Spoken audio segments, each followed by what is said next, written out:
And that's where we begin today. Political analyst Larry Sabato moving Indiana's Senate race into the toss-up category this week amid tightening poll numbers and a barrage of attacks on Democratic candidate Evan Bayh.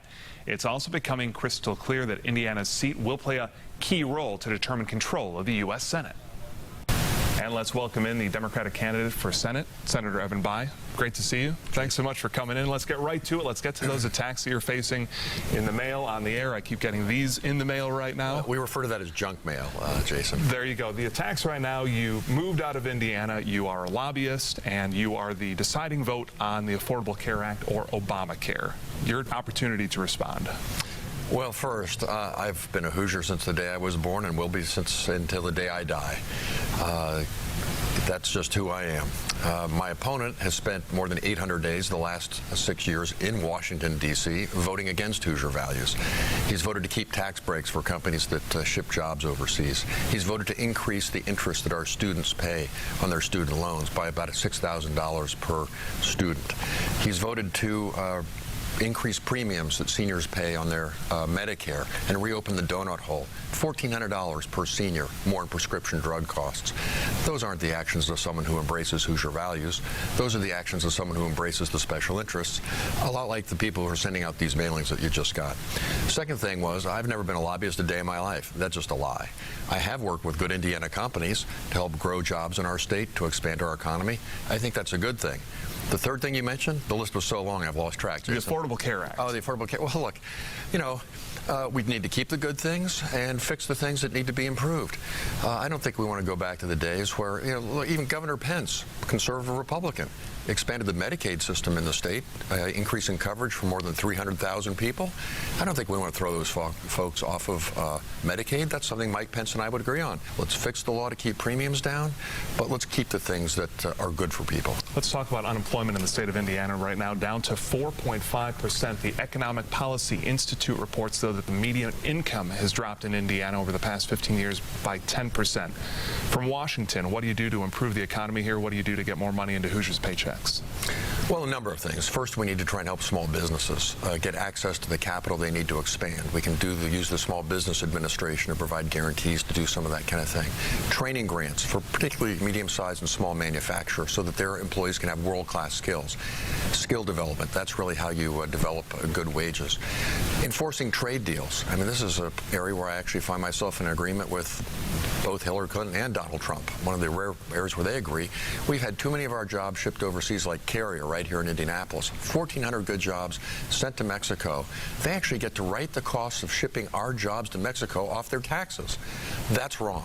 My opponent has voted repeatedly to allow them to do that, and even took a campaign contribution from Carrier after they announced they were shipping those jobs to Mexico.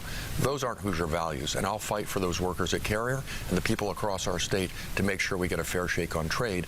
That's something we can do to make sure that our wages rise. You have a new ad airing in Indiana this week focused on the 21st Century Scholars Program. Let's talk about education now. Parents are struggling to meet the rising cost of it. How do you help? By building on the program like the 21st Century Scholars. That's an area where I work with Republicans in the state Senate, Democrats in the House of Representatives, signed it into law. More than 70,000 of our young people are now have been able to get some college education because of that step that we took. Many of them and their families wouldn't have been able to afford that. So that's an area of bipartisan working together to get things done for Hoosiers. As I mentioned, my opponent, he voted to increase the rate of interest that students pay on their loans, making it harder to go to college. Those aren't Hoosier values. I stand on the side of Indiana students. We are seeing some unrest in this country right now when it comes to the issue of race. We have seen riots in the wake of more police shootings, the Indiana fever with a protest this past week. Where do you think this conversation needs to go from here? Well, it really is heartbreaking that there's that level of concern in the community, and we need to have a dialogue about that. What are the root causes that have led to the frustration, the anger, and so forth? There's no excuse for violence. There's every reason people should be allowed to have peaceful protests, as you outlined. But we also need to support our law enforcement officials. You know, 99.9% of our police, and I'm proud to have been endorsed by the Fraternal Order of Police in this campaign, are great law enforcement officials, and we've had tragic shootings where they've been targeted. So we need to make sure that the police can do their job in a way that's safe. We need to make sure that citizens who are law-abiding in our communities can be safe, and have a dialogue about how we get there. Quickly on the presidential race now, your thoughts on Hillary Clinton, a longtime friend, and your thoughts on Donald Trump. Well, it's certainly been interesting, hasn't it? It has. About the most unexpected political season I can recall. Well, I'm focused on my task at hand, Jason, and that's fighting for Hoosiers, trying to champion our values to make college affordable, help increase wages, as you were mentioning, try and provide quality, affordable health care, those kind of bread and butter middle-class issues. That's what I'm focused on. You know, folks will make a decision about the presidential candidates, and frankly, I'm not spending a lot of time thinking about that one. Senator Bayh, thanks so much for your time. Thank you, Jason. This morning. And now to the race for governor. Polls putting that in a statistical dead heat as well. Republican Eric Holcomb announcing his first major policy this week, an economic plan that calls to continue many of the policies started by current Governor Mike Pence. And let's welcome in the Republican nominee now for Lieutenant Governor, Suzanne Crouch. Suzanne, thanks so much for being here. Thank you for having me, Jason. Great to have you. Welcome on in. You and Eric Holcomb laid out your ticket's economic development plan over the past few days now. Why do you think that plan is superior to the one laid out by your Democratic counterparts? Well, the plan that we laid out, taking Indiana to the next level plan, the most important, or the first plank of it, is economic development. And let me tell you this, Jason. I have been in the state legislature. I was a state representative and a vice chair of the House Ways and Means Committee. And we took such tough decisions and tough votes to put Indiana on sound fiscal foundation. And this plan builds on that success and continues Indiana's forward momentum into the future so that we can benefit generations of Hoosier families. And so what this plan does is this plan retains, retrains, and recruits talent by investing in innovation and entrepreneurship. It keeps energy costs down. It provides for fiscal sound government. And in addition, it invests in our infrastructure with a long-term, sustainable, data-driven solution to build upon the successes that we've had. Where do we find that cash, though? Can we afford to leave that reserve alone? We will definitely need to keep a healthy reserve because that helps with our AAA credit rating. So that is a definite. But what we are providing is a vision and a plan.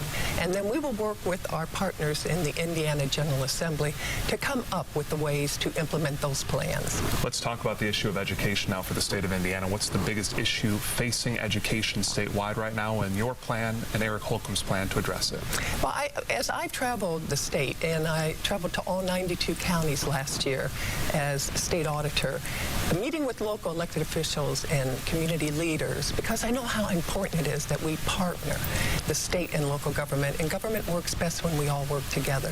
So in those visits, it has become evident to me as we have met with community leaders that one of the things that we are going to have to do, and we're going to have to do it quickly, is to align our education with our worker needs in the future. And that is part of our plan to retain, retrain, and recruit workers for today and tomorrow. When serving in the legislature, you served as the vice chair of public health. The state of Indiana now facing an opioid and heroin crisis out there. What's your plan to deal with that epidemic? You know, this is an issue, it's a challenge that all 50 states are facing, but what we are concerned about is how do we address it in our own backyard. And one of the things that we need to do is we need to have a multi-approach to it. We need to have prevention, we need to have enforcement, and we need to have treatment. And we need to bring law enforcement and the medical community together to devise a strategy to be able to address it at all those levels and to address it adequately. Some Democrats have tried to make the point that Eric Holcomb and Mike Pence are one and the same politically. Is that true? Eric Holcomb is Eric Holcomb's own person, just as Suzanne Crouch is Suzanne Crouch's own person. And so what Eric Holcomb is going to do for Indiana, and what I am excited about as being his partner, is to move us forward, to continue that forward momentum, to build on our successes, and take Indiana to the next level for Hoosier families. Republican nominee for Lieutenant Governor Suzanne Crouch, thanks so much for being here and getting the memo that we would match color. Welcome back to Indianapolis this week. We turn now to the most competitive congressional race in all of Indiana, the 9th District. Democrat Shelly Odor and Republican Trey Hollingsworth meeting on stage this week for their first debate of the general election. Our Katie Hines was there with her own questions for the candidates. Unemployment higher than the state average in a few of the counties in the 9th District, including, I know, Lawrence, 5.7%. How do you get people back to work? I think we have to make sure that we are creating opportunities for education, continuing education. That is in and of itself a way that we can get people to access the jobs that are there. I talk to employers, and they have openings. They just don't have the workforce ready to take those jobs. So clearly there's a disconnect with the skill set and with where people are with their skill set and what's needed. As a Kelley School professor, we wrestle with this every day, making sure that we are teaching the next generation the skills that they need to grab hold of these jobs. And it's the way that I'm going to be talking about strengthening the economy in the 9th District, making those investments when it comes to education. First, we absolutely need a pro-business Washington, a Washington that's comprised of individuals with genuine outside experience. I've been building businesses all the way across Indiana for the last 11 years. I know how to create jobs. I've been doing it for 11 years. I want to take that business sense to Washington. Second, it's about getting a tax code that works, that allows small businesses to expand, that allows medium businesses to expand and hire more Hoosiers. And third, we are being crushed by overregulation in this country. We're being crushed by Obamacare that continues to smother job creation. We need to get back to allowing businesses to grow, hire more people, create more jobs, buy more machines, build that next plant. We aren't doing that because we've got politicians in Washington instead of real, experienced Hoosiers in Washington. Indiana has one of the highest opioid use rates in the country. What can be done to solve this problem? Well, we have to, every solution needs to be on the table. I mean, if I hear it again and again and again, it is this real concern in communities about the opioid addiction, especially in Lawrence County, to go back to that county. So many of these counties are being hit hard, and we need to get back to having, you want to be able to talk about the economy, but we're also talking about addiction, and some of that is being able to have access to substance abuse treatment. We need to build hope again. Every time I talk with a Hoosier, what they say is, I am concerned about the future of America. I'm concerned that if I invest in myself, go get more education, try to get a better job, that it won't be out there for me. The opportunity to live the American dream isn't there for me. And what I want to see us do is change that. Get back to an economy that functions. Get back to an economy that's growing. Get back to a Washington that gets results and gets hurdles out of the way for Americans and enables opportunity here in America so that people know they have options, they have opportunities. Invest in yourself and build a better future for your family and for America as a whole. Your opponent is calling on you to release your tax returns. Do you plan to do so? And if not, why not? She continues to be obsessed with my tax returns instead of focused on how we resolve and fix the tax code. We need a tax code that's fairer, flatter, and simpler. And instead of talking about that issue, she continues to bring up political games, and I'm tired of politicians' games. What I'm focused on is how we fix the tax code so that Carrier doesn't leave Indianapolis, so GE doesn't leave Bloomington. I want to see more jobs here in this country, and the way to do that is to genuinely fix the tax code. You went as far in a recent ad as to call you a socialist. What do you say to that? I think it's libel. I mean, based on what? I mean, you can't just, Personally, my daughter heard this, and she came out of her bedroom and she said, "Mom, I just heard this ad about you." She said, it made me laugh.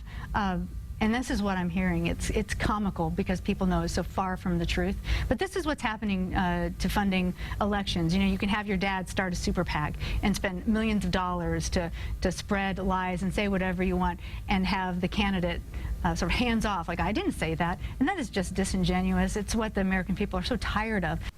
And welcome back to Indianapolis This Week. We welcome in our political insiders, the always lovely Mary Beth Schneider. Good to see you. Kip 2 for the Democrats and wearing the Harry Potter tie on this Sunday. Marcus Barlow for the Republicans. Let's start with Evan Bayh. Mary Beth, your take on his conversation with us earlier today and the race that he has run so far.